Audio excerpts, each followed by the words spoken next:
యువతగా జీవితంలో అర్థాన్ని వెతుక్కుండే ఈ వెతుకులాటలో, అన్వేషణలో మనకి జీవన పరమార్థం ఎలా దొరుకుతుంది అన్నటువంటి అంశాన్ని మనం ఆలోచిస్తూ చర్చిస్తూ వస్తున్నాం. నిన్నటి రోజున మనం సొలొమన్ జీవితాన్ని మనం తీసుకున్నాం. తన జీవితంలో తాను ఎంతగా దేవుడు లేకుండా లైఫ్ని ఎంజాయ్ చేయాలనుకున్నాడో, చివరికి అది తనకి ఎందుకు దొరకలేదో మనం నిన్న చూసాం. కాబట్టి జీవితాన్ని ఎంజాయ్ చేయడానికి దేవుని ప్రాముఖ్యత ఏంటో మన జీవితంలో అతి పిన్న వయసులో, చిన్న వయసులో, యువతగా ఉన్నప్పుడే అన్నదాన్ని, ఆ ప్రాముఖ్యత నేను మనం గుర్తించాం. ఈరోజు ఆ చర్చను, ఆ ఆలోచనను, ఆ ధ్యానాన్ని కొనసాగిద్దాం. సొలొమన్ రాసినటువంటి ప్రసంగి గ్రంథాన్ని మరొకసారి మనము చదవడానికి ప్రయత్నం చేద్దాం. 12 అధ్యాయాలు ఉన్నటువంటి ఈ ప్రసంగి గ్రంథం తన ముసలి వయసులో సొలొమోను రాశాడు. నేను నిన్న చెప్పినట్టుగానే, నాలాగా మీరు బ్రతకద్దు, నాలాంటి యవన జీవితాన్ని మీరు కూడా ఫాలో అయితే పాడైపోతారు, ముసలి వయసు వచ్చిన తర్వాత సరిదిద్దుకోవడానికి మీకు సమయం దొరకదు. నిజానికి సొలొమోనుకి దేవుడు ఒక ప్రత్యేకమైన, ఎక్స్ట్రాడినరీ, అసాధారణమైన జ్ఞానాన్ని ఇచ్చాడు. కాబట్టి కనీసం చనిపోకముందు ఈ పుస్తకాన్ని రాయగలిగాడు. మనం చెడిపోతే కనీసం పక్కనోడికి ఇలాంటి పుస్తకాన్ని రాయలేం, చెప్పలేం కూడా. కాబట్టి సొలొమోన్ని ఒక నెగటివ్ ఎగ్జాంపుల్గా తీసుకోవాలని, తనలాగా మనం బ్రతకూడదని, లైఫ్లో everything is a plus to Solomon, but only God is a minus. When everything is plus, when God is a minus, life becomes minus. మ్యాథ్స్లో కూడా plus into minus is equal to minus అవుతుంది. Maths కరెక్ట్గా ఉందన్నమాట ఈ equation. అలా కాకుండా ఏమీ లేకపోయినా, if God is there, life is a plus. అది సొలొమన్ పుస్తకం మనకు తెలియచేస్తుంది. సొలొమన్ జీవితం నిలువెత్తు నిదర్శనంగా మన ముందు నుంచొని మనతో మాట్లాడుతుంది. ఈరోజు జీవితానికి అర్థం వెతుక్కోవడానికి మనం చేసే ప్రయత్నంలో 12 అధ్యాయాల్లో అనేకసార్లు, పలుమార్లు వ్యర్థం వ్యర్థం వ్యర్థం వ్యర్థం అని రాసిన పుస్తకంలో మనం అర్థం వెతుక్కుంటున్నాం.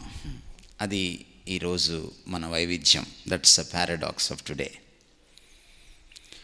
సొలొమన్ వ్యర్థం వ్యర్థం వ్యర్థం అని రాస్తూ జీవితం గురించి, జీవితంలో నువ్వు ఏం చేసినా వ్యర్థమే, జ్ఞానం సంపాదించినా వ్యర్థమే, నువ్వు మూర్ఖుడు అయినా వ్యర్థమే, ఇద్దరు ఒకటే అని కూడా చెప్పేశాడు.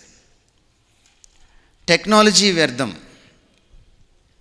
కీర్తి ప్రతిష్టలు వ్యర్థం, లేకపోతే సెక్స్లో ఎంజాయ్ చేయాలనుకుంటే అది కూడా వ్యర్థం, లేకపోతే తాగుడులో, బూజింగ్లో మునిగి తేలాలనుకుంటే అది కూడా వ్యర్థం. ఫన్, ఆల్వేస్ ఫన్, ఆనంద డోలికల్లో తేలియాడాలి, వినోదం విలాసంలో తేలియాడాలి అనుకుంటే అది కూడా వ్యర్థం. పోనీ మంచి పనులు చేసి 10 మందికి సోషల్ సర్వీస్ చేద్దామనుకుంటే అది కూడా మీనింగ్ ఇవ్వదు అని చెప్పేశాడు. పోనీ అధికారాన్ని చెలాయిద్దాం, అధికారమే దొరికితే, అందలం ఎక్కితే నాకు మీనింగ్ ఏమైనా దొరుకుతుంది అనుకుంటే అది కూడా ఆయనకి దొరికింది,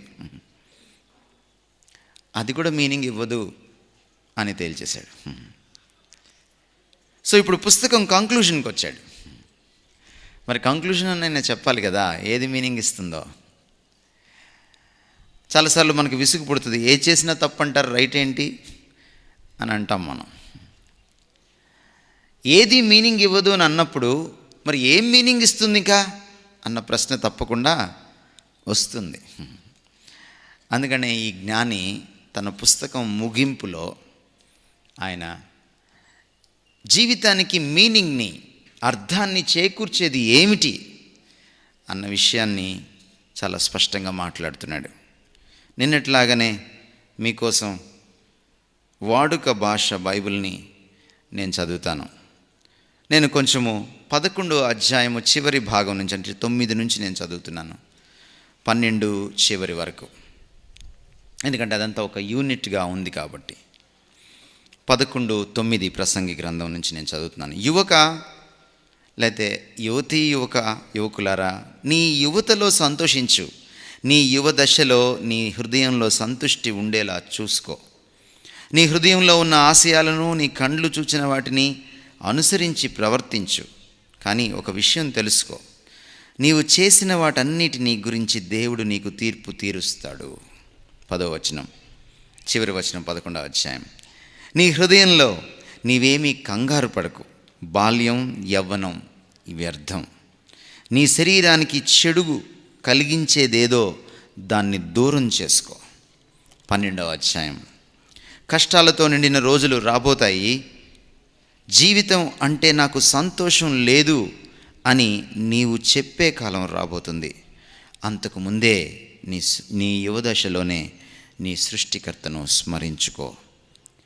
ఇక్కడి నుంచి ఆయన ముసలితనంలో ఎలా ఉంటుందో కవితాత్మకంగా, అలంకారయుక్తంగా రాసుకుంటూ వెళ్తాడు.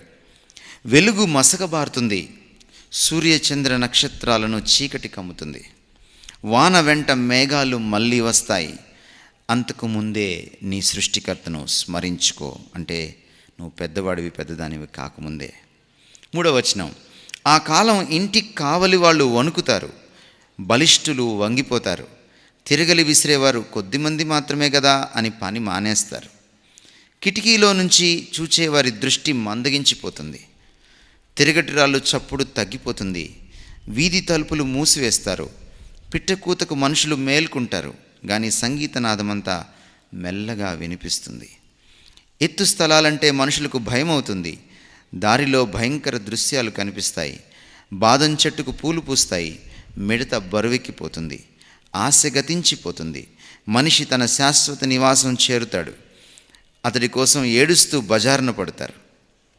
6వ వచనం. వెండితాడు విడిపోతుంది, బంగారు గిన్నె నలిగిపోతుంది, నీటి ఊట దగ్గర కుండ బద్దలవుతుంది, బావి దగ్గర చక్రం విరిగిపోతుంది.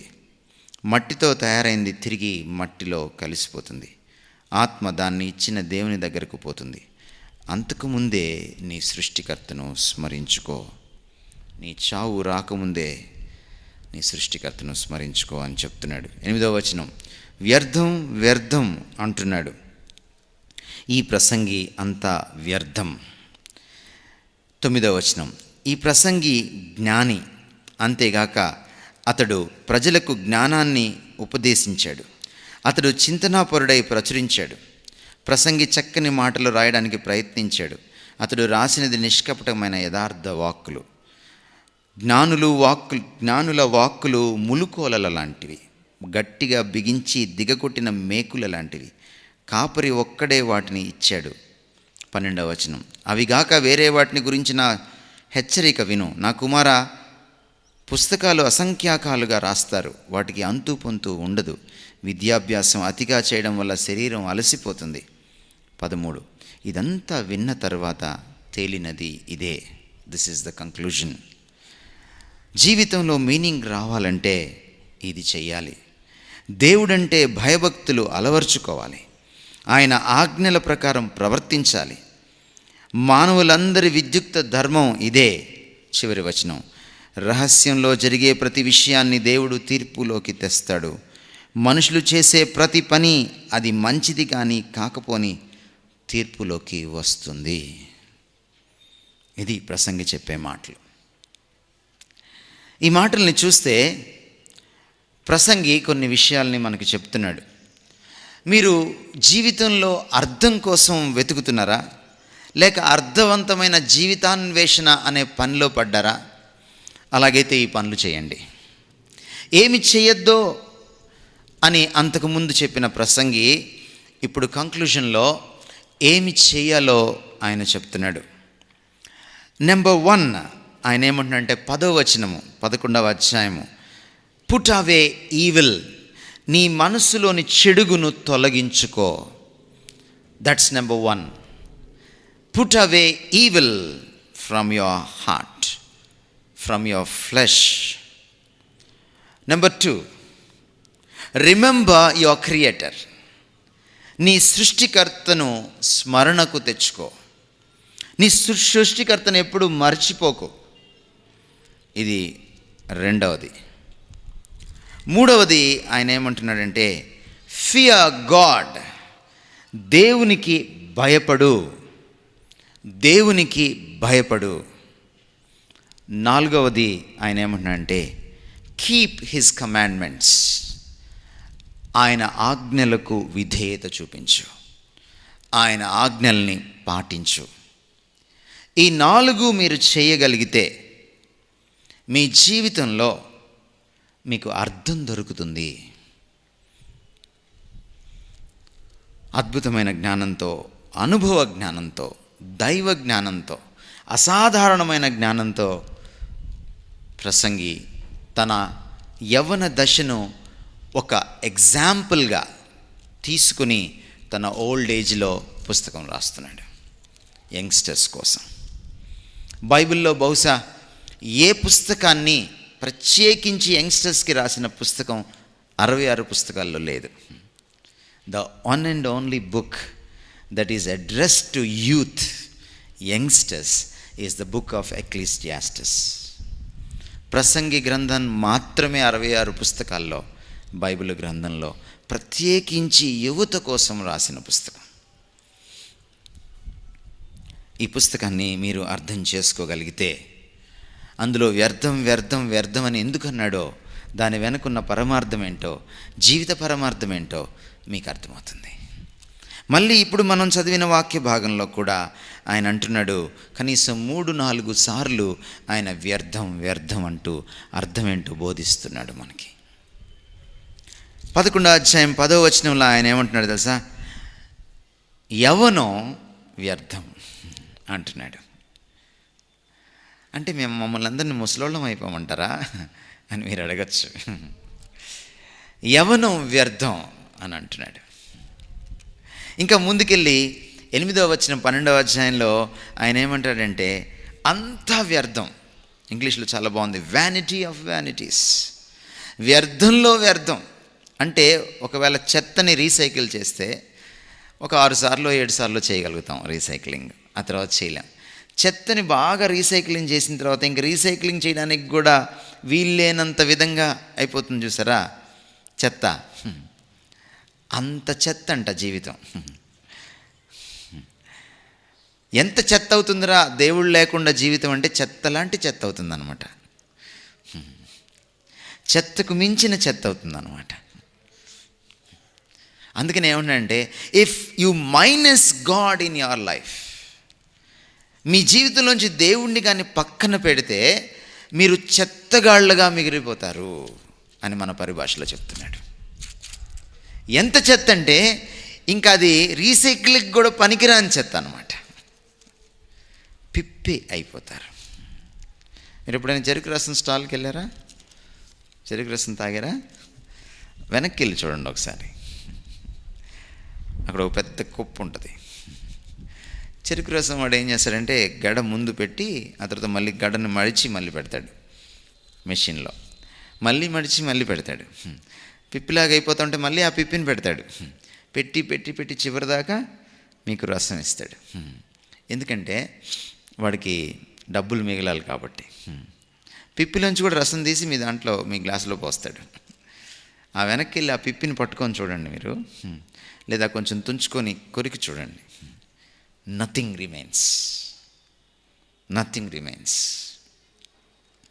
నేను చెప్పాను మీకు, God made you as somebody. ఒక అద్భుతమైన సామర్థ్యం ఉన్న వ్యక్తిగా. And one somebody is different from other somebody. Here ఇక్కడ కూర్చున్న వాళ్ళు ఎవరు కూడా నోబడి, చేతకానివాడు, అసలు ఏమీ లేనివాడు, పూర్తిగా చెత్త అయిన వాడు లేనేలేడు. దేవుడు అలా సృష్టించాడు మనిషిని. ప్రతి యువకుడు, ప్రతి యువతి ఒక పొటెన్షియల్, ఒక మహాశక్తి, ఓ మహాయుక్తి. కానీ సోలమన్ ఒక డేంజర్ ఉందని చెప్తున్నాడు. ఒకవేళ మీరు దేవుణ్ణి కానీ పక్కన పెడితే దిస్ సంబడి నోబడి అయిపోతుంది. You become nothing. ఎంత నథింగ్ అవుతారంటే మీరు, యు బికమ్ నథింగ్. ఇంకా అందులోంచి తీసుకోవడానికి ఏమీ ఉండదు. మీరు బ్రతుకుతారు, మీకు ఉద్యోగాలు కూడా వస్తాయి, మీకు పెళ్ళిళ్ళు అవుతాయి, మీరు కారులో కూడా తిరుగుతారు, మీరు అమెరికా కూడా వెళ్ళొచ్చు. బట్ నీ జీవితం నథింగ్ అయిపోతుంది. చివరిలో కూర్చొని నేనేం సాధించాను అని అనుకుంటే నథింగ్. స్టీవ్ జాబ్స్, మీరు ఇంటర్నెట్లోకి వెళ్ళి చూడండి, చనిపోయేటప్పుడు బాధపడింది అదే స్టీవ్ జాబ్స్. నేను అనుకున్నాను డబ్బు ప్రధానం అని అనుకున్నాను నా జీవితంలో, కీర్తి ప్రధానం అనుకున్నాను నా జీవితంలో, అందరికంటే విషయాన్ని చాలా డిఫరెంట్గా ప్రజెంట్ చేయాలనుకున్నాను. నేను ద బెస్ట్ చూపించాలి ప్రపంచానికి అనుకున్నాను. కాబట్టి కీర్తి, డబ్బు, ఎక్సలెన్స్ ఇవి జీవితంలో ప్రధానం అని నేను అనుకున్నాను. కానీ ఈరోజు క్యాన్సర్ వ్యాధితో బాధపడుతూ ఈ మంచం మీద కూర్చొని నాకు విషయం అర్థమైంది, ఇవి కాదు ప్రాముఖ్యం. జీవితంలో డబ్బుకి మించింది, ఖ్యాతికి మించింది, ఎక్సలెన్స్కి మించింది ఉంది. వీటన్నిటిని నేను ఇప్పుడు తీసుకొని వెళ్ళలేకపోతున్నాను. అవన్నీ కూడా నాకు సంతోషాన్ని ఇవ్వలేకపోయాయి. I regret about my life. Apple phone మీరు పట్టుకుంటే, యాపిల్ ఐప్యాడ్ మీరు పట్టుకుంటే, యాపిల్ ప్రోడక్ట్స్ మీరు పట్టుకుంటే, the best in the world, the best. ప్రపంచానికి ద బెస్ట్ ఎలక్ట్రానిక్ గ్యాడ్జెట్స్ ఇచ్చినటువంటి స్టీవ్ జాబ్స్ అంటున్నాడు, my life is not the best. నా లైఫ్కి నేను బెస్ట్ ఇచ్చుకోలేకపోయాను. There is no meaning in my life. What is missing? What is missing? జీవితానికి ఏది అర్థాన్ని ఇస్తుందో ఆ కీలకమైన విషయమే మిస్ అయిపోయింది. And that is God. అందుకనే సొలొమన్ అంటున్నాడు, మొదటి విషయం, మీరు నిజంగా ఒకవేళ అర్థాన్ని పొందాలి జీవితంలో అని అనుకుంటే, ఆ జీవితానికి కర్త అయిన ఆయన, అందుకని ఆయన వాడే పదజాలం ఏమంటాడంటే, దేవుణ్ణి తలుచుకోండి అనట్లేదు ఆయన, దేవుణ్ణి స్మరించుకోండి అనట్లేదు. హీ సో స్పెసిఫిక్, చాలా స్ట్రైట్గా మాట్లాడుతున్నాడు ఆయన. నీ సృష్టికర్తను స్మరించుకో. ఎందుకు సృష్టికర్త అనే పదజాలం వాడాడు ఆయన? Remember your maker, your creator, your manufacturer. ఎందుకు వాడాడు అలాగా? ఎందుకంటే జీవితానికి కర్త దేవుడు అని గుర్తు చేయడానికి వాడాడు. జీవితానికి కర్త అయిన వాడు, రచయిత అయిన వాడు, జీవితానికి మూలమైన వాడిని నువ్వు తలచుకోకపోతే, ఆయన ఎరుకలో నువ్వు బ్రతకకపోతే జీవితానికి అర్థం దొరకదు కదా. మనిషి సెల్ ఫోన్ని తయారు చేసుకున్నాడు, మానవుడే దీని సృష్టికర్త. కానీ సెల్ ఫోన్ అలిగి నేను నీ చేతుల్లో ఉండను అని ప్రపంచంలో సెల్ ఫోన్స్ అన్నీ మనిషి మీద అలిగాయి అనుకోండి, ఏమవుతాయి సెల్ ఫోన్స్? ఏమవుతాయి సెల్ ఫోన్స్? పనికి మాలిని అవుతాయి, ఉపయోగానికి రావు. వీటన్నిటిని తీసుకెళ్ళి స్క్రాప్ వేసుకోవాలి, ఇనుప కొట్లో వేసుకోవాలి. అక్కడ కూడా పనికి వస్తే లేదో తెలియదు, ఎందుకంటే దీంట్లో అంతా ఇనుము ఉండదు, ప్లాస్టిక్, సిలికాన్ ఉంటుంది. అక్కడ కూడా పనికిరాదు. తూకానికి కూడా కనీసం ఒక పప్పు చెక్క కూడా ఎవరు ఇది వేస్తే. పప్పు చెక్క కంటే హీనమైపోద్ది నీ జీవితం.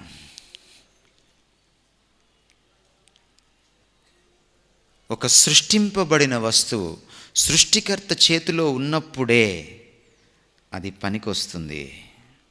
Please remember this principle. నా అంతటి నేనేదో సాధించేస్తాను, నా అంతటి నేనేదో చేసేస్తాను, నాకు మీనింగ్ వచ్చేస్తుంది అని నువ్వు అనుకుంటే అది చాలా పొరపాటు, చాలా పొరపాటు. అది జరిగే పని కానే కాదు. అందుకనే సొలొమన్ అంటున్నాడు, రిమెంబర్ యువర్ క్రియేటర్. ఆయన నొక్కి చెప్తున్నాడు, సృష్టికర్తను స్మరణకు తెచ్చుకో. ఏమిటి స్మరణకు తెచ్చుకోవడం అంటే? స్మరణకు తెచ్చుకోవడం అంటే ఏంటి? ఆయనను దృష్టిలో పెట్టుకుని జీవించాలి, ఆయన ఎరుకలో, కాన్షియస్నెస్లో జీవించాలి. ఆయనే నీ జీవితానికి మూలమనే విషయాన్ని, ఆ సత్యాన్ని మరిచిపోకుండా ఆ సత్యపు వెలుగులో నీ జీవితాన్ని సరిచేసుకోవాలి. స్మరణకు తెచ్చుకోవడం అంటే ఏంటి అంటే మర్చిపోయావన్నమాట already. It presupposes that you forgot God. మనుషులు దేన్నైనా మర్చిపోతారు లేదో తెలియదు, కానీ బాధను కూడా మర్చిపోవడం కష్టమే. కానీ దేవుణ్ణి మాత్రం చాలా సునాయాసంగా మర్చిపోతారు. స్టూడెంట్స్కి దేవుడు ఎప్పుడు బాగా గుర్తొస్తాడు?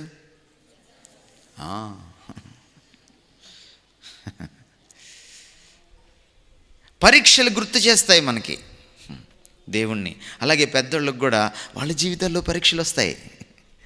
ఆ జీవితంలో పరీక్ష వాళ్ళకి దేవుణ్ణి గుర్తు చేస్తుంటుంది చాలాసార్లు. కానీ సొలొమన్ ఏమంటున్నాడంటే, బాబు జీవితంలో దేవుణ్ణి గుర్తు చేసుకునే పద్ధతి అది కాదు. ఈరోజు అట్ యావరేజ్ సగటు భారతీయుణ్ణి, సగటు మనిషిని ప్రపంచంలో తీసుకుంటే మనకి దేవుడు గుర్తు లేడు. 24 గంటల్లో, వారానికి 7 రోజుల్లో, సంవత్సరానికి 365 రోజుల్లో మనకి దేవుడు ఎంతసేపు గుర్తుంటాడు? ఒకసారి మిమ్మల్ని మీరు ప్రశ్నించుకోండి. జీవితంలో అర్థం లేకపోవడానికి కారణం ఏంటంటే దేవుణ్ణి మర్చిపోవడమే. మనం చాలా పనులు దేవుడు లేనట్టుగా చేస్తాం, దేవుడు చూడనట్టుగానే చేస్తాం, దేవుడు ఎవరో మనకు తెలియనట్టుగానే చేస్తాం. చిన్నది వచ్చి అడిగితే, యేసుక్రీస్తు నీకు తెలుసా అని అడిగితే పేతురు బొంకాడు. కానీ మనం ఎన్నిసార్లు బొంకుతామో బొంకకుండా. మనం నోటితో బొంకము, మనం జీవితంతో బొంకుతాం. We don't tell lies with our lips, but by our life. మనం చాలాసార్లు బయటికి వెళ్తే ప్రపంచంలో దేవుడు లేనట్టుగానే జీవిస్తాం.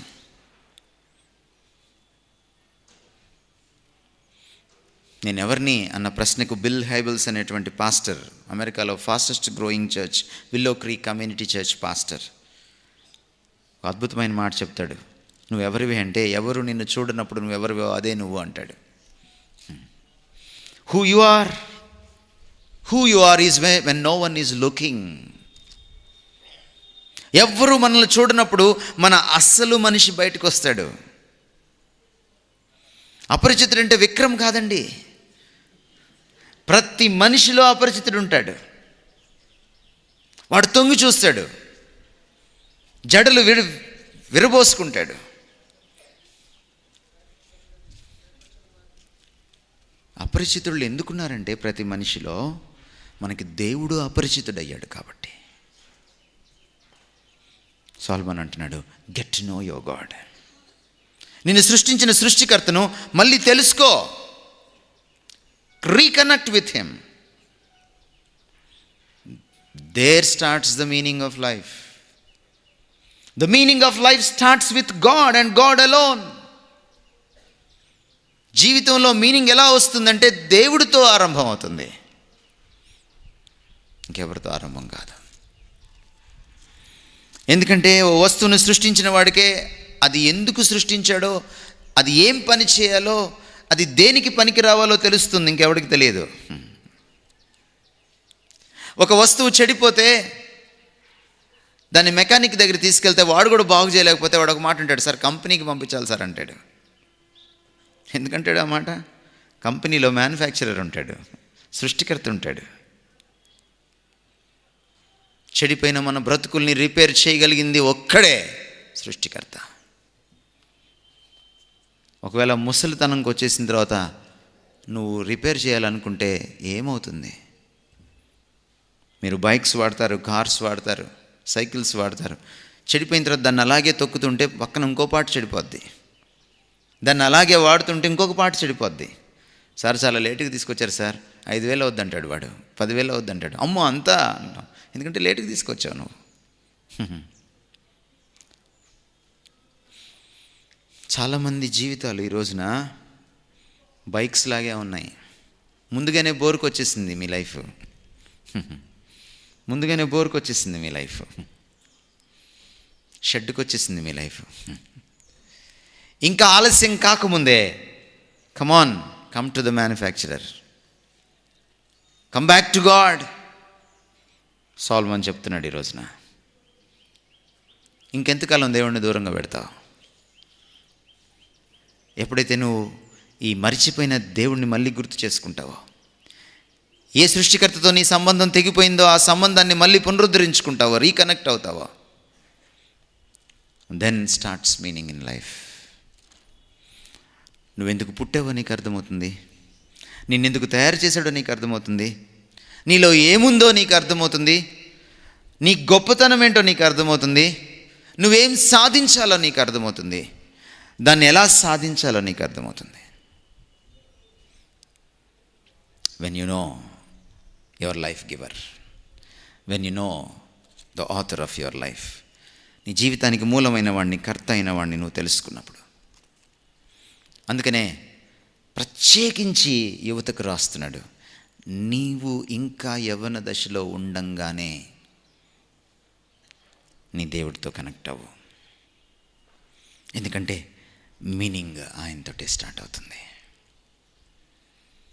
This is the first thing that you should do. చాలాసార్లు మనం అనుకుంటాం, ఎందుకు ఇలా చేయాలి, ఏంటి దేవుడితో సమస్య ఏంటి, దేవుడు లేకపోతే నేను ఎందుకు సాధించలేను. ఎస్, చాలా సాధించలేము మనం. చాలాసార్లు యువకులకి ఈరోజు ప్రాబ్లం ఏంటి, they are at crossroads. వాళ్ళు 4 రోడ్ల చౌరస్తాలో నుంచొని వాళ్ళు ఏం చేయాలో వాళ్ళకి అర్థం కావట్లా. ఏంటి వాళ్ళ చౌరస్తా? చదువుకు సంబంధించిన చౌరస్తా,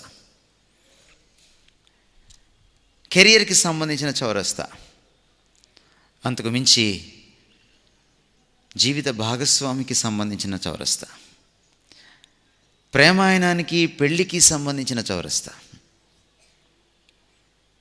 సాధారణంగా ఆ చౌరస్తాలో నుంచుంటే 4 రోడ్లు కనపడతాయి, కానీ మనకి 4 రోడ్లలో 4 అమ్మాయిలు కనపడుతున్నారు.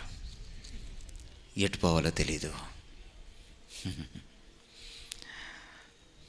ఒకసారికి ఒకవైపే చూడగలవు, ఒకేసారి 2 వైపులు చూడలేవు. 2 చెంపలు పగిలిపోతాయి. ఈరోజు ఇక్కడ కూర్చున్న వాళ్ళలో సగం మంది ఆ ప్రాబ్లంలోనే ఉన్నారు.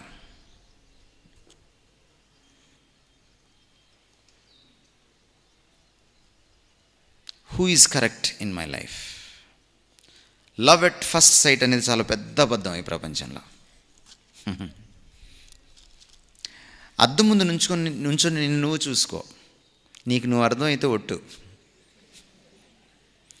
నీకు ఎదురుగా కనబడే ఒక అమ్మాయి ఎట్ట అర్థమవుతుంది? ప్రతి అమ్మాయి ఒక అందాల రాక్షసి. ముందు అందం కనపడుతుంది, దగ్గరికి వెళ్ళిన తర్వాత రాక్షసి కనపడుతుంది. You can't estimate. పెళ్లి చూపుల్లో ఎంత మోసం, ఎంత మర్యాద కూర్చుంటుంది, ఎంత తలంచుకుంటుంది. ఎందుకంటే ఆ తర్వాత అంతా తలంచుకోవాల్సింది నువ్వే.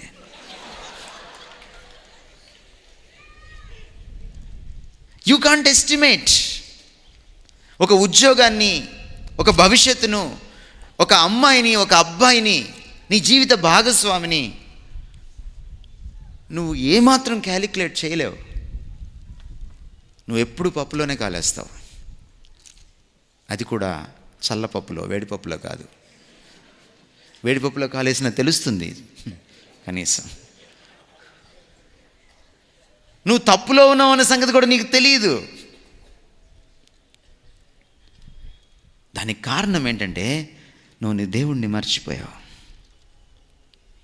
దేవుడు ఒక కొలమానం, దేవుడు ఒక వెలుగు. ఏది రైటో ఏది తప్పో చెప్పగలిగింది దేవుడు కొలమానం. ఆయన ఏది సరి అయిన బాటో చూపించగలిగిన వాడు దేవుడు, వెలుగు. ఆయనలో జీవం ఉండెను, ఆ జీవం మనుషులను వెలిగించుచుండెను. నేను లోకమునకు వెలుగై ఉన్నాను. దేవుడు వెలుగై ఉన్నాడు, ఆయనలో చీకటి ఎంత మాత్రమునూ లేదు. దేవుడు లేని వాళ్ళు చీకట్లో నడుస్తారు. తడివి చూస్తే ఏం తెలుస్తుంది? తెలియదు నీకు. రేపొద్దున లైటు, మ్యారేజ్ అయిన తర్వాత లైట్ వెలుగుద్ది. బుద్ధుడు గారికి లైట్ ఎప్పుడు వెలిగింది? బుద్ధ అంటే లైట్ వెలిగినవాడు అని అర్థం. The enlightened one. నా దృష్టిలో ఆయన ట్యూబ్ లైట్ కాదు, మెర్క్యూరీ లైట్. 5 నిమిషాల తర్వాత వెలుగుతుంది. పెళ్ళైపోయి భార్య వచ్చేసిన తర్వాత, పిల్లలు పుట్టేసిన తర్వాత అప్పుడు వెలిగింది ఆయనకి. ఛీ, ఈ జీవితం అంటే ఇలాంటిదా అని. అప్పుడు చెట్టు కింద కూర్చున్నాడు. చాలామందికి పెళ్ళైన తర్వాత వెలుగుతూ ఉంటుంది. సోక్రటీస్ ఏమన్నాడంటే, by all means you must get married. నువ్వు తప్పకుండా పెళ్లి చేసుకొని తీరాల్సిందే. ఒకవేళ మంచి భార్య వస్తే జీవితాంతం సంతోషిస్తావు, రాకపోతే ఏముంది, ఫిలాసఫర్ అయిపోతావు అన్నాడు.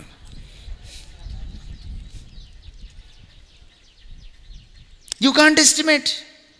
కానీ మీరు ఇంటర్మీడియట్లోనే, 10th క్లాస్లోనే, 8th క్లాస్లోనే అమ్మాయి కావాలి మీకు.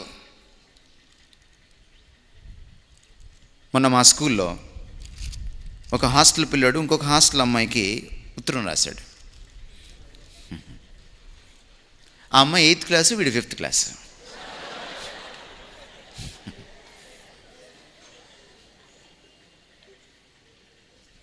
ఏం తెలుసని ఇద్దరిని డిస్మిస్ చేసి ఇంటికి పంపించేశారు. You don't know anything. అందుకనే ఈరోజు మీరు ఏం చేస్తున్నారంటే, చేతులు కాల్చుకొని ఆ తర్వాత ఆకులు పట్టుకుంటున్నారు, ఆ తర్వాత కౌన్సిలింగ్కి వస్తున్నారు మీరు. సాల్మన్ అంటున్నాడు, నీ జీవితం ఇంకా కాలిపోకముందే దేవుణ్ణి పట్టుకో. కాలిపోయిన తర్వాత ఆకు పట్టుకుంటే ఏం వస్తుంది? Remember your creator. అందుకే దేవుడు కావాలి నీ బాల్య దినములందే. ఎందుకంటే బైబిల్కి బాగా తెలుసు, బాల్య దినంలోనే నువ్వు లవ్ లెటర్ రాస్తావని. నువ్వెంత గనుడువో బైబిల్కి బాగా తెలుసు.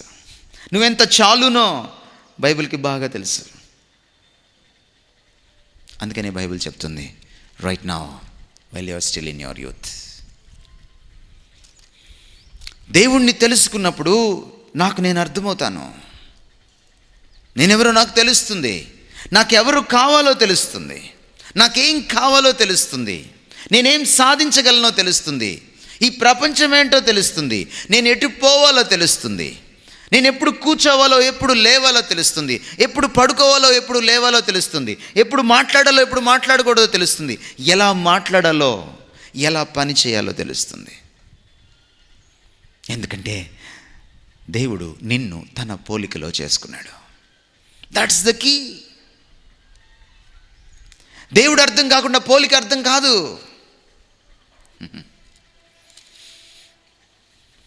ఎప్పుడైనా మీరు లేకుండా ఫోటో తీయించుకున్నారా? మీరు లేకుండా ఫోటో తీయించుకున్న సందర్భం ఎప్పుడైనా చూసారా మీరు? అరే నేను రావట్లేదు కానీ నా ఫోటో కొంచెం తీసి హాల్ టికెట్లు అతికించరా. Can you say that?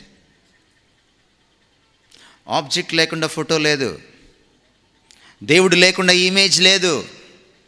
దేవుడు అర్థమైతేనే ఇమేజ్ అర్థమవుతుంది, దేవుడు అర్థమైతేనే మనిషికి మనిషి అర్థమవుతాడు. That's the reason. మీకు ఇంకా జీవితం చాలా ఉండంగానే మీరు మీ దేవుణ్ణి జ్ఞాపకం చేసుకోవాలి. ఇది నీకు మేలు, దేవుడికి కాదు. చాలాసార్లు దేవుణ్ణి తలుచుకోవడం వల్ల, దేవుణ్ణి పూజించడం వల్ల ఆయనకేదో వచ్చేస్తుందని మనం అనుకుంటాం. No no no.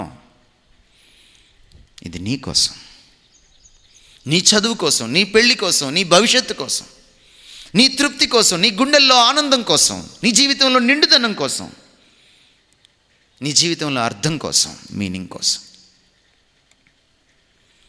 The second thing Solomon చెప్తుంది ఏంటంటే, remove evil from you, from your heart. జీవితంలో మీనింగ్ కావాలంటే, మీనింగ్ని నాశనం చేసేది ఏంటంటే పాపం.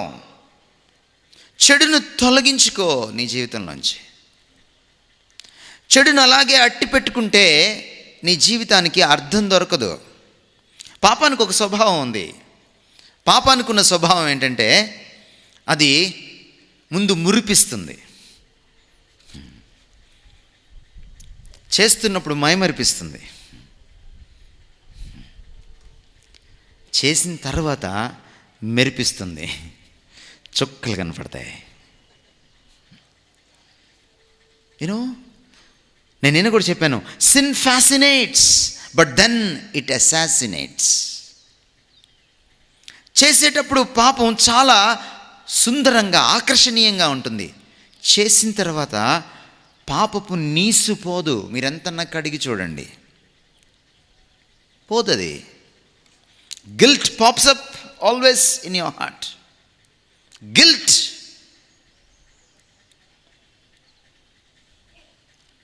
దాని నుంచి నువ్వు తప్పించుకోలేవు.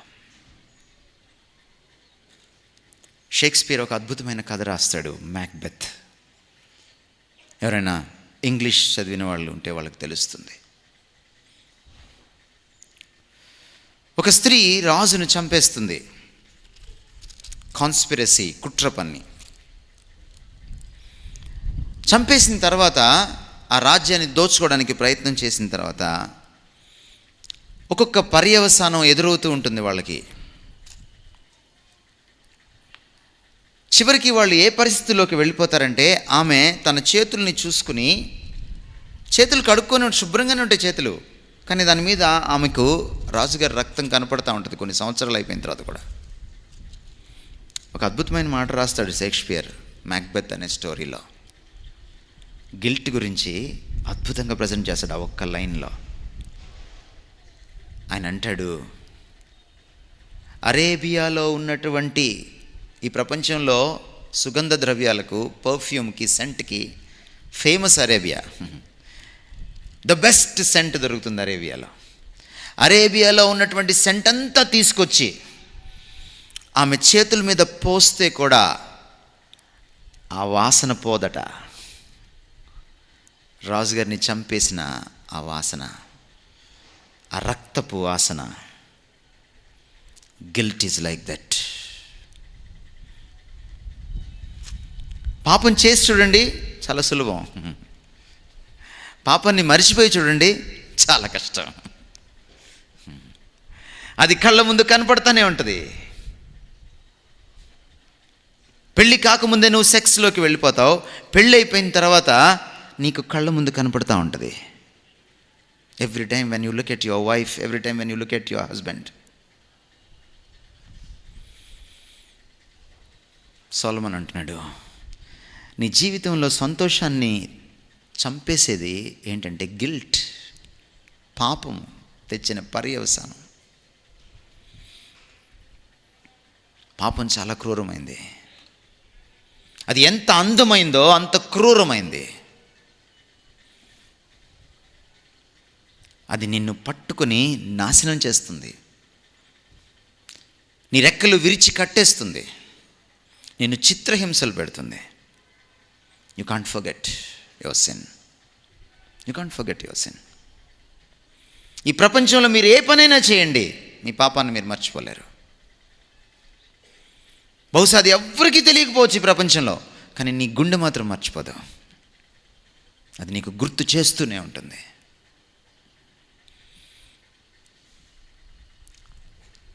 మన పాపమే ఎదుటి వాళ్ళని అనుమానించేలా చేస్తుంది చాలాసార్లు. డాక్టర్ రవి జకరియాస్ ఒక అద్భుతమైన ఇలస్ట్రేషన్ చెప్తాడు. ఒక చిన్న పిల్లడు, ఒక చిన్న పిల్ల, ఇద్దరు ఫ్రెండ్స్, బిలో 5th క్లాస్, ఎదురెదురు ఇల్లు.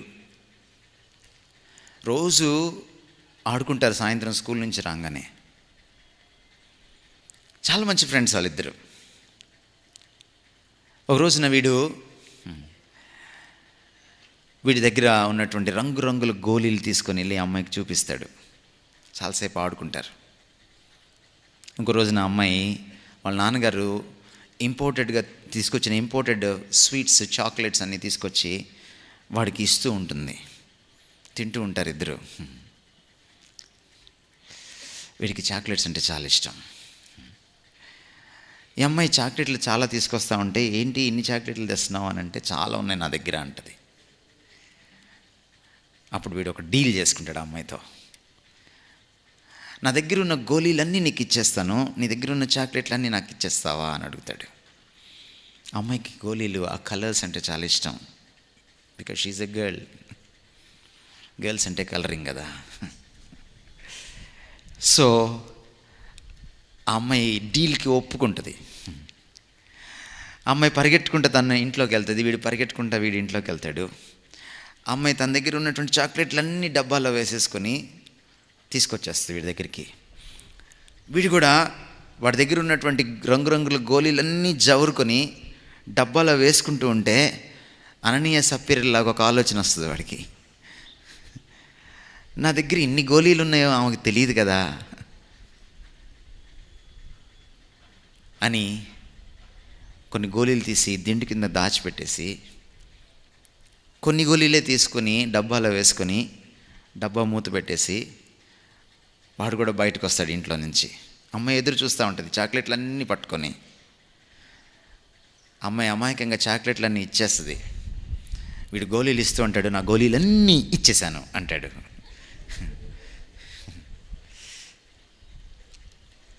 సరే, రాత్రి అయిపోతుంది, అలిసిపోతారు, అన్నం తినేసి పడుకుంటారు. రాత్రి అమ్మాయి గుర్రు పెట్టి నిద్రపోతూ ఉంటుంది, వీడికి నిద్ర పట్టదు. వీడి మనసులో ఒక ఆలోచన, ఓ అనుమానం, అమ్మాయి చాక్లెట్లన్నీ ఇచ్చిందా?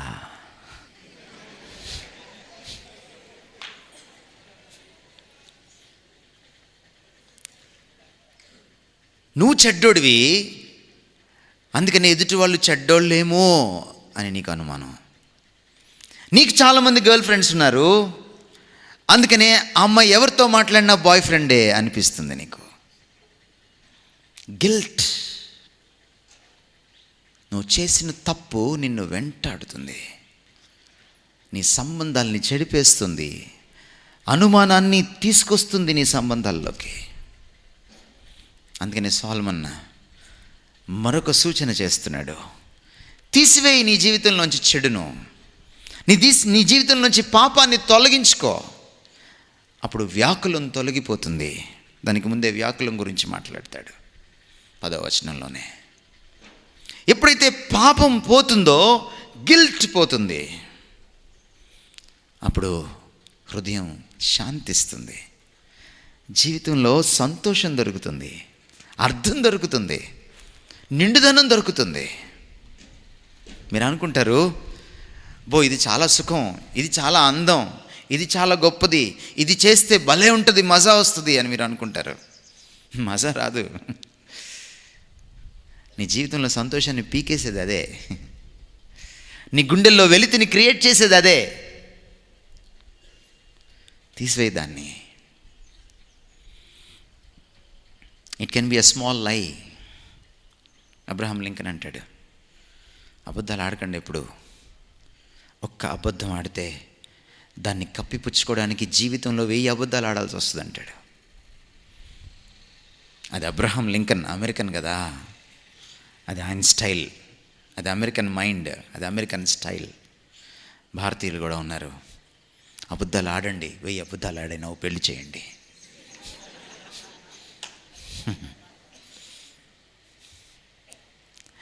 ఆ దేశాల్ని ఈ పుస్తకం ప్రభావితం చేసింది. మన దేశాన్ని చాలా పుస్తకాలు ప్రభావితం చేశాయి, కానీ అబద్ధం నుంచి బయటికి తీసుకురాలేకపోయాయి. ఈరోజు అందరూ అబద్ధం ఆడతారు. మీ చిన్నప్పుడు అమ్మా నాన్నలు మీతో అబద్ధం చెప్తారు. పక్కనున్న మీ అక్క మీద ఓ చెయ్యేసి దానిపైన మళ్ళీ ఇంకో చెయ్యేసి కొట్టి అక్కని కొట్టేశానని అబద్ధం చెప్తారు. పెద్దయ్యాక మీరు అమ్మ నాన్నకి అబద్ధం చెప్తారు, వాళ్ళు నేర్పించిన అబద్ధమే కదా. రాజకీయ నాయకులు అబద్ధం ఆడతారు, గవర్నమెంట్ ఆఫీసర్స్ అబద్ధం ఆడతారు, లేట్కి వచ్చిన టీచర్ అబద్ధం ఆడుతుంది. కానీ అబద్ధం ఆడుతున్నప్పుడల్లా నువ్వు కళ్ళల్లోకి చూడలేవు. కళ్ళల్లోకి కళ్ళు పెట్టి చూడవు, ఎందుకంటే అబద్ధం. అబద్ధం, నీ జీవితం అబద్ధం. అందుకని నువ్వు కళ్ళల్లోకి కళ్ళు పెట్టి చూడలేకపోతున్నావు. That's the reason. నీ జీవితం అంతా కపటం. ఒకవేళ ఈరోజు నిజాయితీగా కపటం నుంచి ఎలా బయటికి రావాలి, వేషధారం నుంచి ఎలా బయటికి రావాలి, అబద్ధం నుంచి ఎలా బయటికి రావాలి, నువ్వు అబద్ధికుడు అని ఒప్పుకుంటే నిజంగా దేవుడు నిన్ను నిజాయితీపరుడుగా చేస్తాడు. నిజాయితీ ఎలా వస్తుందంటే, నీలో ఉన్న అవినీతిని నిజాయితీతో ఒప్పుకున్నప్పుడు, నీలో ఉన్న పాపాన్ని నిజాయితీతో నువ్వు బయటేసుకున్నప్పుడు, దేవుడి పాదాల దగ్గర వేసినప్పుడు. హృదయశుద్ధి గలవారు ధన్యులు, వాళ్ళు దేవుని చూస్తారంటే ఎవరి హార్ట్ ప్యూర్గా లేదు. ఏ హృదయశుద్ధి కోరుతున్నాడంటే ఆయన, నా హృదయానికి శుద్ధి లేదు ప్రభువా అని నువ్వు శుద్ధంగా ఒప్పుకోగలిగితే అప్పుడు దేవుడు నిన్ను కనికరిస్తాడు, తను కనపరుచుకుంటాడు. The pure at heart means honesty, frankness. ఈరోజు అంత ఆనెస్టీ నీకుంటే దేవుడు నీ జీవితాన్ని మార్చివేస్తాడు. సొలొమోను చెప్తున్నాడు, నీ పాపాన్ని కప్పిపుచ్చుకోవద్దు, దేవుడి దగ్గరికి తీసుకురా, remove it. By the way, మీకు మాట చెప్పాలి, నీ పాపాన్ని నువ్వు తీసేసుకోలేవు. నీ పాపాన్ని నువ్వు తీసేసుకోలేవు. పాపాన్నే కాదు, పాపం వల్ల వచ్చిన ఆ గిల్ట్ని కూడా నువ్వు సప్రెస్ చేసుకోలేవు.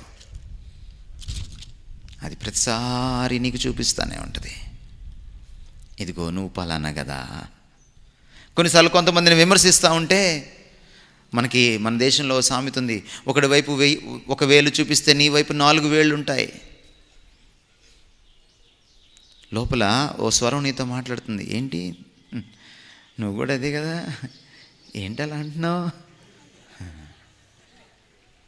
ఓ స్వరం నీతో నువ్వు ఆ స్వరం నోరు మూయలేవు. It's not possible. Martin Luther తను క్యాథలిక్ మాంక్గా ఉండి పోపుని ఎదిరించి, ఆ రోజుల్లో మతం రాజ్యం కలిసిపోయి ఉన్నాయి, బోత్ స్టేట్ అండ్ రిలీజియన్ కలిసిపోయి ఉన్నాయి. పోప్ ఎంత చెప్తే అదే చట్టం, పోప్ మాట రాజు కాదనడు. అటువంటి రోజుల్లో రాజ్యాధికారాన్ని, ప్రపంచాన్ని పరిపాలిస్తున్నటువంటి రాజ్యాధికారాన్ని అతను ఎదిరించడానికి పూనుకున్నాడు. ఎంత ఎదిరించాడంటే ఒక్కడిగా నిలబడి ఎదిరించాడు. అలాంటి పరిస్థితుల్లో ఓ రోజున మార్టిన్ లూథర్కి ఒక కల కనపడింది. అపవాది వచ్చి ఆయన పాపాలన్నీ గోడ మీద రాస్తున్నాడు, మార్టిన్ లూథర్ చేసిన పాపాలన్నీ. పోపును తప్పిపట్టేవాడు అంతటోడుగా నువ్వు, ఇదిగోరా నువ్వు నీ పాపాలు చూడు, నీ చిట్టా చూడు.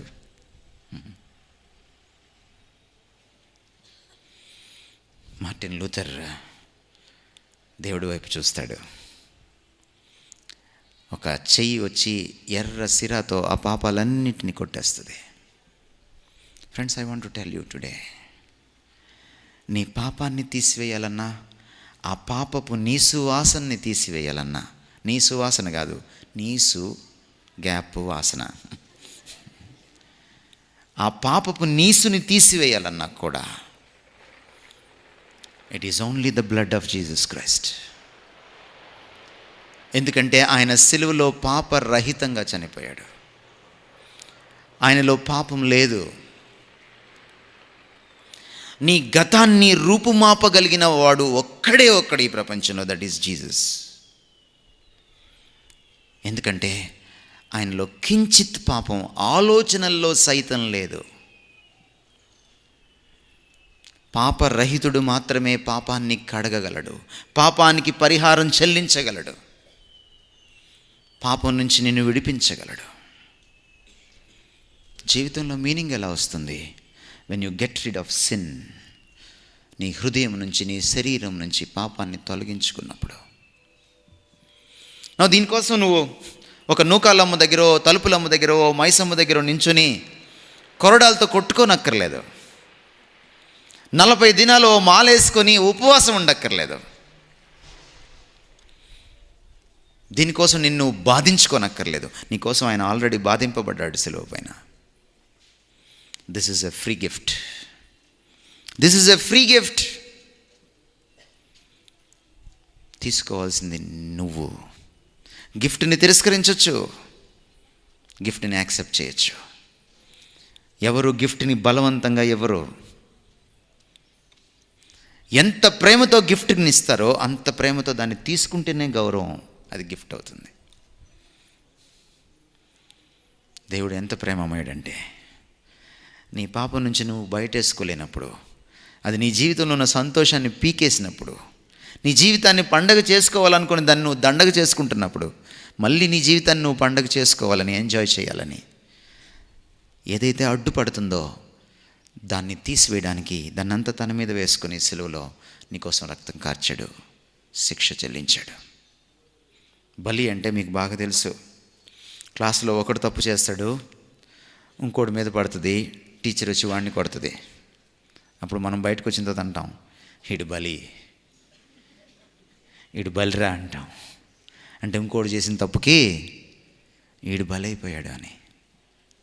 యేసుక్రీస్తు వారు నువ్వు చేసిన తప్పుకి ఏనాడో బలైపోయాడు.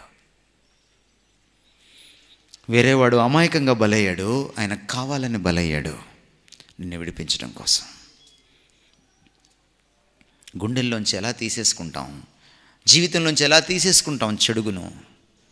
తీసేసుకుంటే కానీ జీవితానికి అర్థం రాదని సొలొమోను చెప్తున్నాడు. ద థర్డ్ థింగ్ సొలొమోను చెప్తున్న మాట ఏంటంటే, కీప్ హిజ్ కమాండ్మెంట్స్. విధేయత చూపించు దేవుడికి. మానవ కోటికి ఇదే విధి, విద్యార్థి లోకానికి ఇదే విధి, యువతి యువకులకు ఇదే విధి.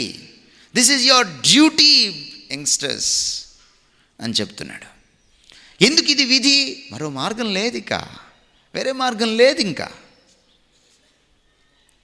మీరు ఒక పల్లెటూరులో హెల్డప్ అయిపోయారు అనుకోండి, బంద్, ఆటోలు లేవు, బస్సులు లేవు, కారులు లేవు.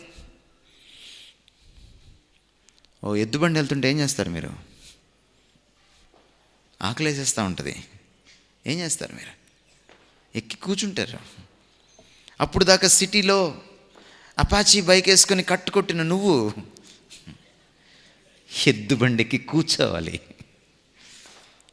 అదేమో తొందరగా పోదు. పోనీ నీకొచ్చా ఎద్దుల్ని తోలడం? రాదు.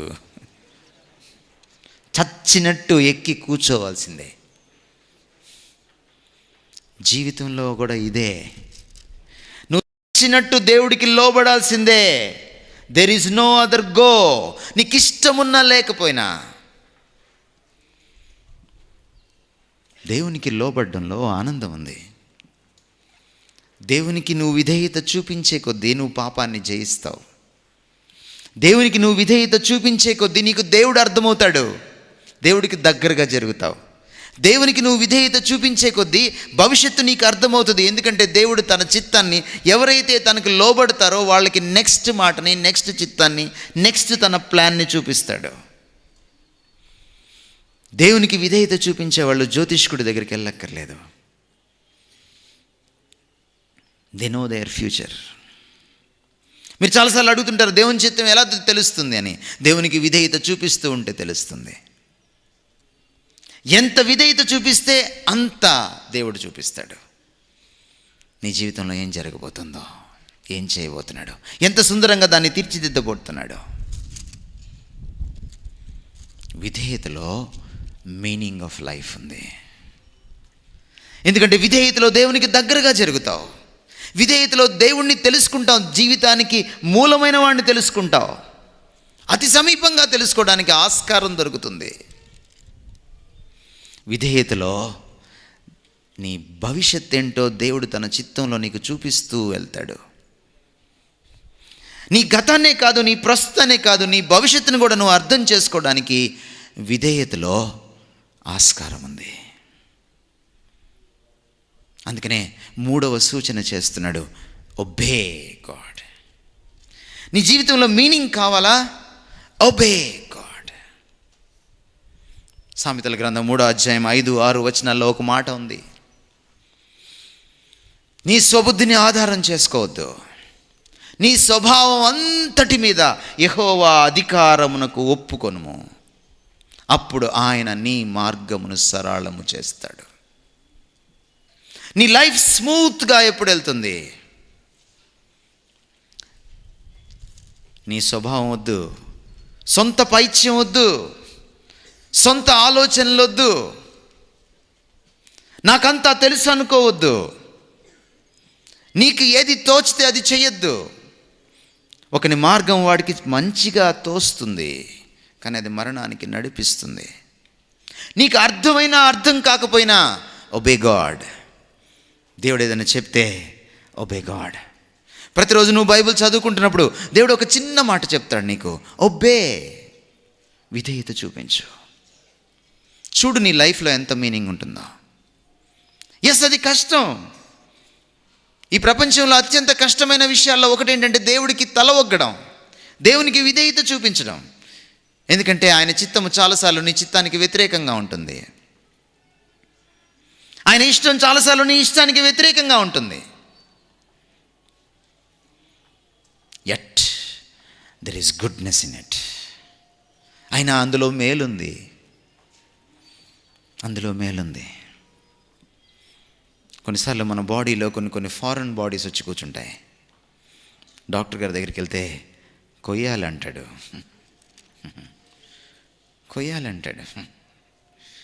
కోస్తేనే నీకు బతుకు.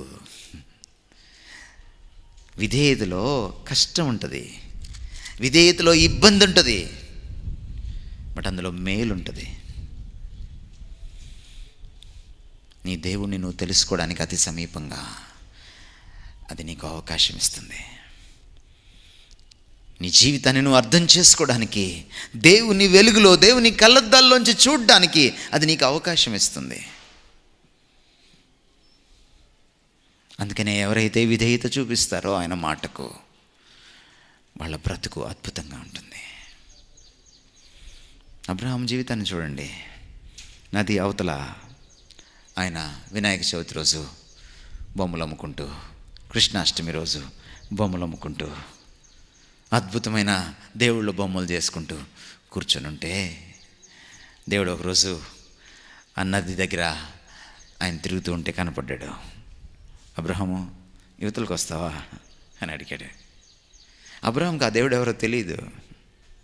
అబ్రహాంకి ఆ దేవుడు ఎవరో చాలా కొత్త.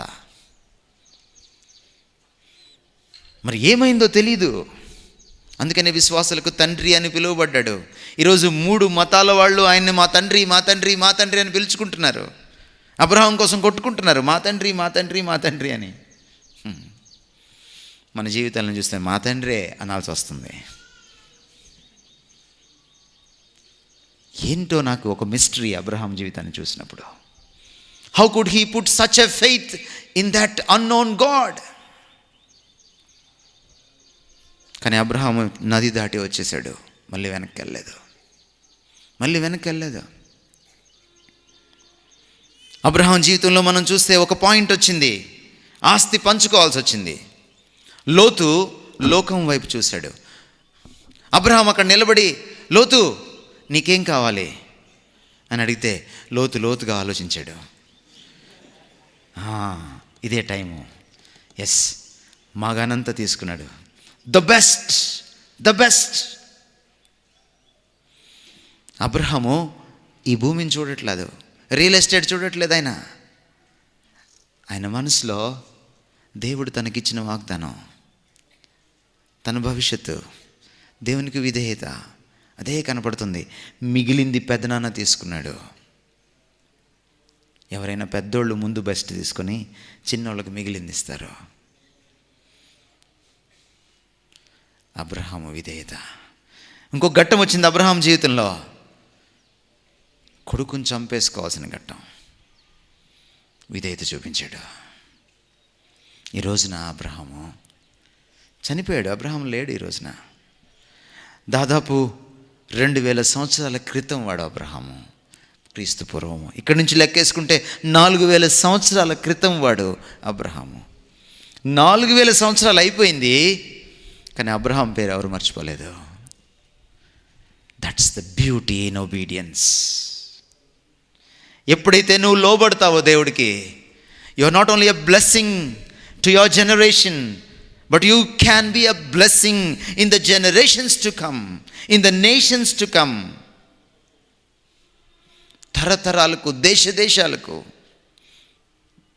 నువ్వు బ్లెస్సింగ్ అవుతావు. దేవునికి విధేయత చూపించడంలో ఉన్న గొప్పతనం ఇది. అలెగ్జాండర్ ఎంతమంది గుర్తున్నాడు? మన దేశంలో రక్తం కార్చి స్వాతంత్రం తీసుకొచ్చిన వాళ్ళు ఎంతమంది గుర్తున్నారు? బట్ అబ్రహామును మర్చిపోలేదు. That's a blessing. 4000 years. నాకు చెప్పండి, చరిత్రలో 4000 years క్రితం ఉన్న ఒక ఫిగర్ని, చరిత్ర చదివిన వాళ్ళు చెప్పండి నాకు.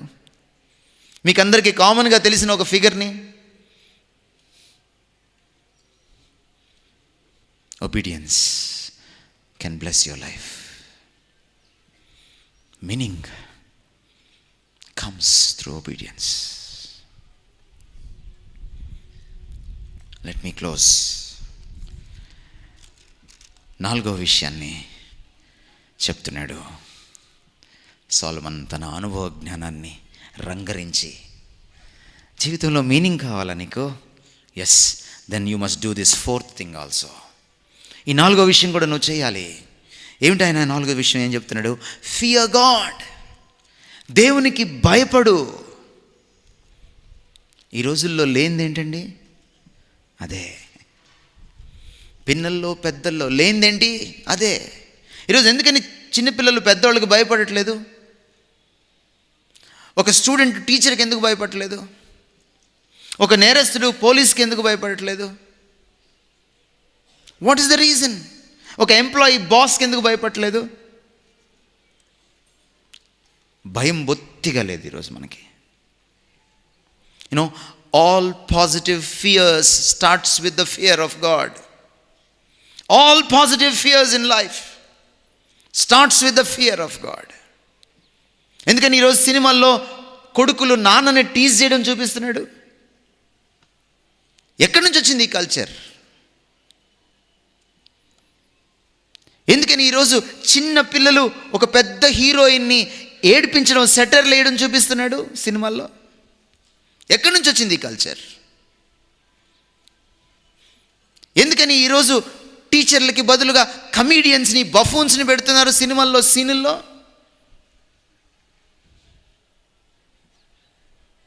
టీచర్ కంటే స్టూడెంట్ తెలివిగలవాడు అని ఎందుకు చూపిస్తున్నారు?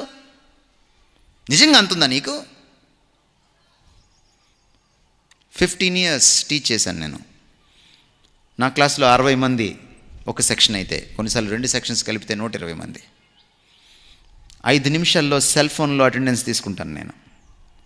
5 నిమిషాలు తల తిప్పాడా చచ్చాడే.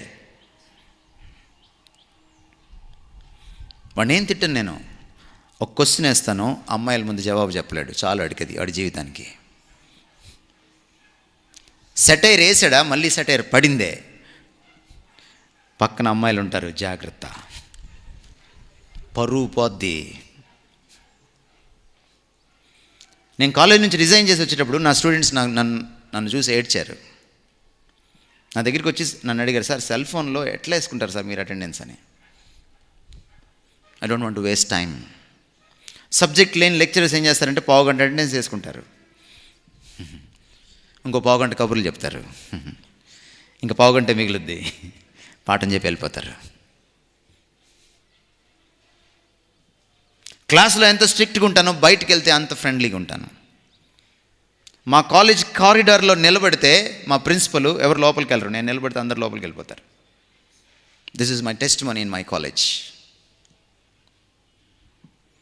స్టూడెంట్స్కి అంత సీన్ లేదు. ఫియర్ ఎక్కడి నుంచి వస్తుంది? When you fear God, people fear you. నువ్వు దేవునికి భయపడ్డప్పుడు నువ్వు దేనికి భయపడవు, మనుషులు నీకు భయపడతారు. You know that?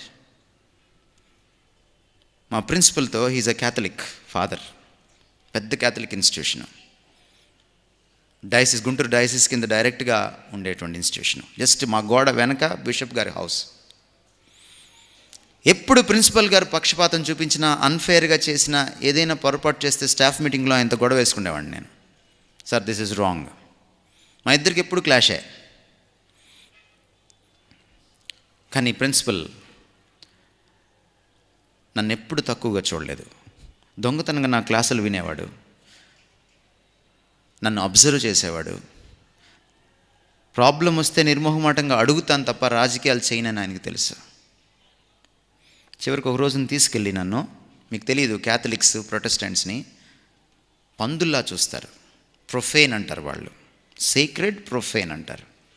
వాళ్ళు వాడే పదజాలం మీకు తెలియదు. ప్రొటెస్టెంట్స్ అంటే అంత తక్కువ వాళ్ళకి. క్యాథలిక్ గురువుకి, ఒక గురువు గారికి పాదాలు పట్టుకుంటారు. బిషప్ గారు మా కాలేజ్కి వస్తే, ఈజ్ అవర్ చీఫ్ ప్యాట్రన్, మా కాలేజ్కి వస్తే ఆయన కాళ్ళకి దండం పెట్టుకుంటారు. దండం పెట్టిన ఇద్దరే లెక్చరర్స్, నేను మా హెచ్ఓడి. అలాంటి నన్ను, ఒక ప్రొటెస్టెంట్ని, ప్రిన్సిపాల్కి ఎప్పుడు కూడా క్వశ్చన్స్ వేసాను నేను, 10 మంది ముందు నిలదీసే నన్ను ఆయన బర్త్డే రోజు తీసుకెళ్ళి ఆయన తల మీద చెయ్యేసి నా చేత ప్రార్థన చేయించాడు.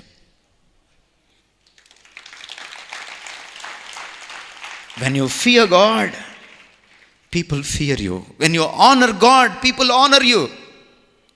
I am nothing before them. ఆ బిషపు 6 భాషలు ఆయనకి ఉద్దండు. హెబ్రీ, గ్రీక్ భాషల్ని చదువుతాడు. He directly translated Bible from Hebrew and Greek. Great man. When you fear God, people fear you. సొలొమన్ అంటాడు చివరిలోకి వచ్చి, దేవుడు ఒక రోజున ప్రతి పనిని, ప్రతి రహస్యమైన పనిని, ఎవ్రీ సీక్రెట్ థింగ్ ఆయన వెలుగులోకి తీసుకొస్తాడు. నీ చెడును బయట పెడతాడు. ఆయన బయట పెట్టక ముందే నువ్వు బయట పెట్టుకో, ఒప్పుకో. Be accountable.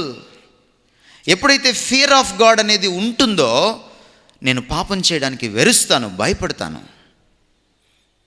ఎందుకు ఈ రోజున సమాజంలో పాప భీతి లేదు? ఎందుకు భయం లేకుండా పాపం చేస్తున్నారు? మీరు ఏ సిటీకైనా వెళ్ళండి, ఈ రోజున ఒక బైకు, ఆ బైక్ మీద 2 ముసుగులు, ముందు ఒక అమ్మాయి, వెనక ఒక అమ్మాయి. I tell you my friends, దేవుడు నీ ముసుగు తీసే రోజు వస్తుంది. ముసుగులో నువ్వు చేసేదంతా బయటకు వస్తుంది.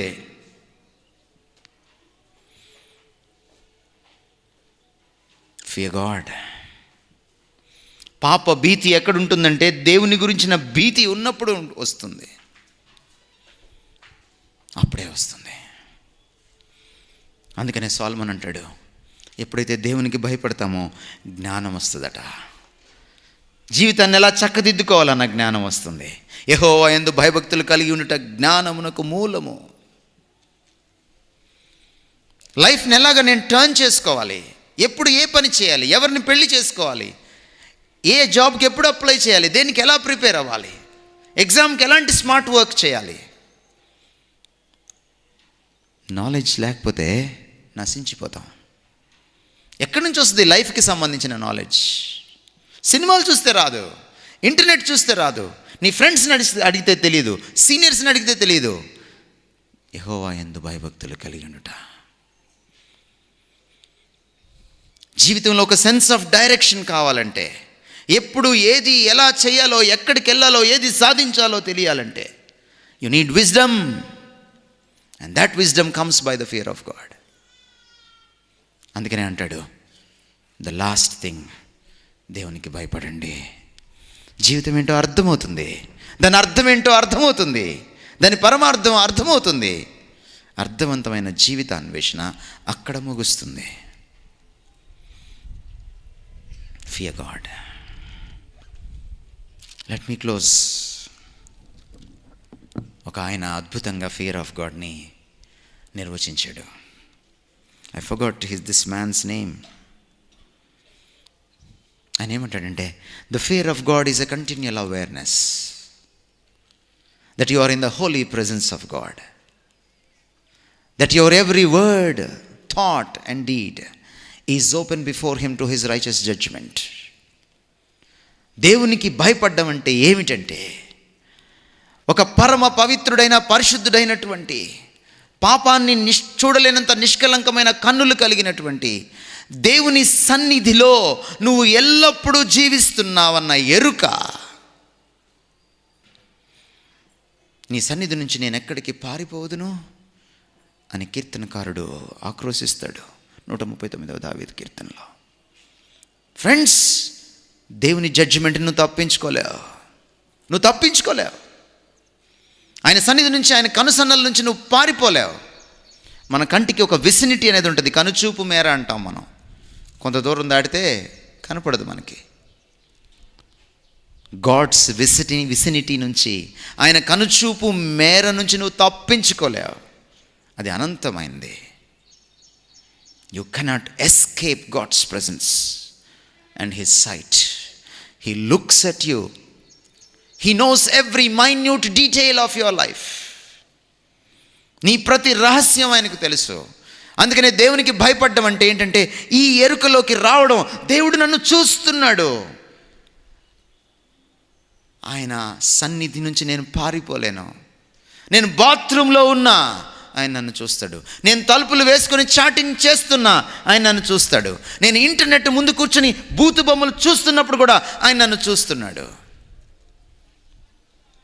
నేను అమ్మాయిలతో ఫ్లర్ట్ చేస్తున్నప్పుడు, ఒక గంట ముందు ఒకరికి ఫోన్ చేసి ఐ లవ్ యూ చెప్పి, ఇంకొక గంట ముందు ఫోన్ చేసి, గంట తర్వాత ఇంకొకరికి ఫోన్ చేసి ఐ లవ్ యూ చెప్తుంటే దేవుడు చూస్తున్నాడు. నువ్వు ఏ నెట్వర్క్లో ఉండు, ఆయన నెట్వర్క్ నేను ఫాలో అవుతూనే ఉంటుంది. This is true. నా ఆలోచన, నా మాట, నా చేష్ట అన్నిటినీ కూడా ఆయన తన పరిశుద్ధమైన తీర్పులోకి తీసుకువస్తాడు. You cannot escape God's judgment and his sight and his presence. అది ఫియర్ ఆఫ్ గాడ్ అంటే. Let me close with an anecdote. చాలా కాలం క్రితం గుంటూరులో జరిగిన ఒక సంఘటన. ఒక 5 ఒక అమ్మాయిని అనుభవించి రాత్రంతా, ఉదయాన్నే ఆమె చచ్చిపోయింది. ఆమె మూటగట్టి ఒక గోనెలో కుక్కి ఆ శవాన్ని గుంటూరు పొలిమేరల్లో పొలాల్లో వదిలేశారు. 4 రోజుల తర్వాత కుళ్ళు వాసన వస్తుంటే శవం ఉందని తెలిసింది. పోలీసులు ఆ శవాన్ని రికవర్ చేసుకున్నారు. ఆరా తీస్తే గుంటూరులో ఉన్న ఒక హోటల్లో ఒక 5 కుర్రాళ్ళు ఆమెను అనుభవించేటువంటి పరిస్థితుల్లో ఆమె చనిపోయింది. నా పేపర్లో నెక్స్ట్ డే ఏమని పడిందంటే, బడా బాబుల పిల్లల్ని తప్పించడానికి ప్రయత్నిస్తున్న పోలీసులు అని పడింది. ఈరోజు వరకు కూడా ఆ 5 ఎవరో తెలియదు. చాలా సంవత్సరాల క్రితం జరిగిన మాట ఇది. చట్టాన్ని తప్పించేసుకున్నారు వాళ్ళు. ఆ రోజుల్లో టెక్నాలజీ అంత ఇంప్రూవ్ కాలేదు. కొన్ని టెస్టులు చేయాలంటే బాంబేకి పంపించాలి, ఢిల్లీకి పంపించాలి, చెన్నైకి పంపించాలి, బయాప్సీ తీసి అప్పుడు రిపోర్ట్ వచ్చేది. 4 రోజుల తర్వాత మళ్ళీ పేపర్లో ఇంకొక వార్త పడింది, ఆ చనిపోయిన స్త్రీకి ఎయిడ్స్ ఉంది అని. You cannot escape God's judgement. దేవునికి భయపడడం నేర్చుకోవాలి. ఈ ప్రపంచంలో ఉన్న ప్రతి అధికారాన్ని నువ్వు కాదనగలవు. ఈ ప్రపంచంలో ఎవడికన్నైనా నువ్వు కప్పగలవు. బట్ ఆయన కళ్ళు కప్పలేం. ఆయన జడ్జిమెంట్ని, ఆయన తీర్పుని తప్పించుకోలేం. అది అంతిమ తీర్పు. అక్కడికి రాకుండా ఉండాలంటే ఒకటే నీకు మార్గం. ఇప్పుడే నీ పాపాన్ని ఒప్పుకొని యేసుక్రీస్తు శిలువ రక్తంలో నువ్వు కడుక్కున్నప్పుడు దేవుడితో నువ్వు రీకనెక్ట్ అవుతావు. నీ హృదయంలోని పాపాన్ని, దాని యొక్క పర్యవసానమైన అపరాధ భావాన్ని తొలగించుకోగలుగుతావు. దేవునికి లోబడ్డానికి ఆయన నీకు పరిశుద్ధాత్మనిస్తాడు. లోబడ్డం నేర్చుకుంటావు. దేవునికి భయపడ్డం కూడా నేర్చుకుంటావు. అప్పుడు నీ జీవితంలో మీనింగ్ దొరుకుతుంది. May the lord bless this word. తలలు వంచండి, ప్రార్థన చేసుకుందాం. తలలు వంచండి, ప్రార్థన చేసుకుందాం. కొన్ని క్షణాలు మౌనంగా ఉందాం. కొన్ని క్షణాలు మౌనంగా ఉందాం. సైలెన్స్ చాలాసార్లు మన సెల్ఫ్ని మన ముందుకు తీసుకొస్తుంది.